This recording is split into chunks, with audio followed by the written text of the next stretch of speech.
সে ছিল ভীষণ লাজুক। কৈশোর সবে বেরিয়েছে, ঘর থেকে একা বেরোতো না। ঘরকন্যার সামান্য ব্যাপারই লজ্জায় মায়ের কোলে মাথা গুজে দিত। বাবার ভাই ছাড়া কোনো পুরুষ মানুষকে সে ভালো করে জানতো না।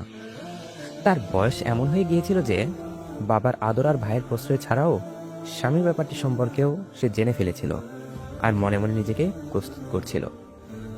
বাবা মা আর ভাইটি তাকে তাদের জীবনের চেয়েও বেশি ভালোবাসতো। আজন্মা লাজুকি মেয়েটির জন্য তারা ভালো একটি ছেলে খুঁজছিল। কন্যা আর বোনের আসন্ন বিদায়ের বেদনায় নিকষ কালো রাতে সবার অজান্তে বাবা আর ভাইটি গোপনে অশ্রু ঝরাত। মেয়েটির নাম ছিল ফাতিমা। আমার ঘরের বাইরে প্রচন্ড সাউন্ড বক্সে হ্যাপি নিউ ইয়ারের গান বাজছে। প্রচন্ড শব্দে কান পাতা দেয়। পাড়ার ছেলেরা চিৎকার করে করে নাচছে। ফাতিমার ঘরের বাইরেও প্রচন্ড শব্দ হতো এবং প্রায় প্রতিদিনই শব্দগুলো ছিল বোমা আর বুলেটের। তার বাসাটা ছিল বাগদাদে। সে রাতেও ছিল নিকষ কালো রাত। বোনটি স্বামীর ঘরে চলে যাবে এটা ভেবেই ভাইটির চোখ বেয়ে নীরব অশ্রুপাত হচ্ছিল। বাসার বাইরে কি কোনো শব্দ হলো? গাড়ি থামার শব্দ। গুলি আর বোমার ভেতরেই তাদের বসবাস, কিন্তু এটা তো অন্য শব্দ। এবার বাসার বাইরে থেকেই গুলির শব্দ পাওয়া গেল। ফাতেমার ছোট্ট এ পরিবারের সবাই জেগে উঠল। চোখের পলকে দরজা ভেঙে গেল আর হুড়মুড় করে ঘরে ঢুকে পড়ল একদল আমেরিকান সেনা। ফাতিমার পরিবারের অন্যদের কি অবস্থা হয়েছিল তা জানা যায়নি, তবে তার বাবা মা ভাইটি এমন ছিল না যে তারা বেঁচে থাকতে ফাতিমাকে উঠিয়ে নিয়ে যেতে দেবে। যে ফাতিমা বাবা মা ভাইকে ছাড়া একা কোথাও সফর করেনি, সেই ফাতিমাকে নিয়েই আমেরিকান হামরে জিপটি রাতের বোমার আওয়াজ ছাপিয়ে এগিয়ে চলল আবু গারিব কারাগারের দিকে। ফাতিমা, দেখি আমার আপনার বোনটি নয়? কি হলো তার সাথে? একদিন, দুদিন, 3 দিন সময় চলে যায়, কিন্তু তার কোনো খবর আসে না। তবে কি তার ভাগ্যেও তাই হলো যা আরো অসংখ্য বোনের হয়েছিল, যারা চিরতরেই হারিয়ে গিয়েছিল সবার কাছ থেকে? কয়েকদিন পর একটি গোপন চিঠি এলো আবু গারিব থেকে। এ তো ফাতিমার চিঠি। কি লিখেছে সে? আসুন দেখি। বিতাড়িত শয়তান থেকে আল্লাহর কাছে আশ্রয় চাইছি। পরম করুণাময় ও অসীম দয়ালু আল্লাহর নামে শুরু করছি। কুল হু আল্লাহু আহাদ আল্লাহুস সামাদ লাম ইয়ালিদ ওয়ালাম ইউলাদ ওয়ালাম ইয়াকুল লাহু কুফুয়ান আহাদ। আমি শুরুতে এই সূরার উদ্ধৃতি দিলাম, কেননা আমি মনে করি মহান আল্লাহর পরিচয় তুলে ধরার জন্য এই সূরাটি সবচেয়ে ভালো। আর মুমিনদের অন্তরে এই সূরাটি দৃঢ়ভাবে গেঁথে আছে। আল্লাহর পথে লড়াইরত আমার ইরাকি মুজাহিদ ভাইরা, আপনাদের কাছে আমার কী বা বলার আছে? শুধু এতটুকুই বলি, আমার মতো এমন অসংখ্য ইরাকি বোনের গর্ভে এখন মার্কিন সেনারকি পশুদের বাচ্চা। এরা আমাদের অসংখ্যবার ধর্ষণ করেছে। তারা আমাদের শরীরকে নষ্ট করে দিয়েছে, আমাদের মুখে থুতু ফেলেছে। আর যে কোরআনকে আমরা গলায় ঝুলিয়ে রাখি, সে কোরআনকে তারা ছিঁড়ে ফেলেছে। আল্লাহু আকবার, আল্লাহু আকবার। আপনারা কি আমাদের অবস্থা উপলব্ধি করতে পারছেন না? আপনারা কি এখনকার অবস্থা সম্পর্কে জানেন না?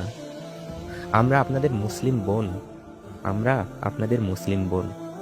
আল্লাহ কাল এ ব্যাপারে আপনাদের কাছ থেকে হিসাব নেবেন। আল্লাহর শপথ, আমরা এমন কোনো রাত কাটাইনি যে রাতে পশুরূপী মার্কিন সেনারা আমাদের ধর্ষণ করার জন্য আমাদের উপর ঝাঁপিয়ে পড়েনি।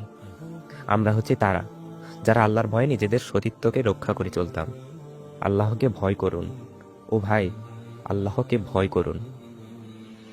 আমাদের সহ তাদেরকে মেরে ফেলুন, আমাদের সহ তাদেরকে ধ্বংস করে ফেলুন। আমাদের এখানে এভাবে ফেলে রাখবেন না, আমাদের এখানে এভাবে ফেলে রাখবেন না, যাতে তারা আমাদেরকে ধর্ষণ করে আনন্দে থাকতে পারে। এটা আপনাদের জন্য আল্লাহর সান্নিধ্য পাবার একটা পথ হবে। আমাদের ব্যাপারে আল্লাহকে ভয় করুন। মার্কিনদের ট্যাঙ্ক ও বিমানকে উপেক্ষা করুন। আবু গারিবে আমাদের কাছে আসুন, আবু গারিবে বন্দীদের কাছে আসুন। আমি আপনাদের মুসলিম বোন ফাতিমা, আমি আপনাদের মুসলিম বোন ফাতিমা। একদিন তারা আমাকে 9 বারের বেশি ধর্ষণ করেছে, 9 বারের বেশি। আপনারা কি উপলব্ধি করতে পারেন না? ও ভাই, আপনারা কি উপলব্ধি করতে পারেন না? কল্পনা করুন, আপনার আপন বোনটিকে যদি তা করা হতো। আপনারা কেন আমাকে বোন হিসেবে নিচ্ছেন না? আমি আপনাদের বোন, আপনারা কেন আমাকে বোন হিসেবে নিচ্ছেন না? আমার মতো এখানে আরো 13 জন মেয়ে আছে, সবাই অবিবাহিতা। সবাইকে প্রত্যেকের সামনে ধর্ষণ করা হয়েছে। তারা আমাদেরকে নামাজ পড়তে দেয় না, তারা আমাদের কাপড় কেড়ে নিয়েছে এবং আমাদের পোশাক পরতে দেয় না। আমি যখন এই চিঠি লিখছি তখন একটি মেয়ে আত্মহত্যা করেছে, তাকে বর্বরভাবে ধর্ষণ করা হয়েছে।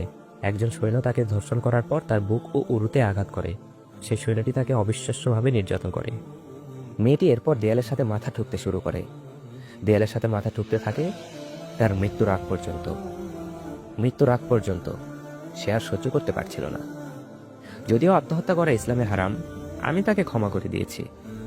আমি আশা করি আল্লাহ তাকে ক্ষমা করে দেবেন, কারণ তিনি হলেন সর্বোত্তম ক্ষমাশীল।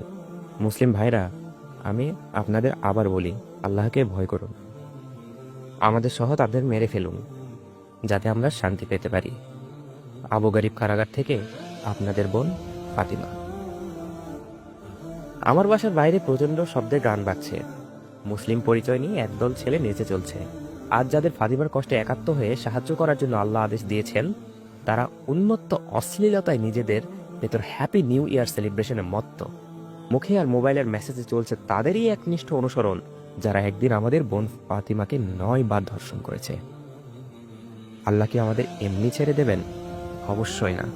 আমাদের সাবধান হওয়া উচিত এখনই, কেননা তিনি বলেছেন, ইন্না বাতাসা রব্বিকা লাশাদীদ। নিশ্চয় তোমার প্রতিপালকের পাকড়াও অত্যন্ত কঠোর।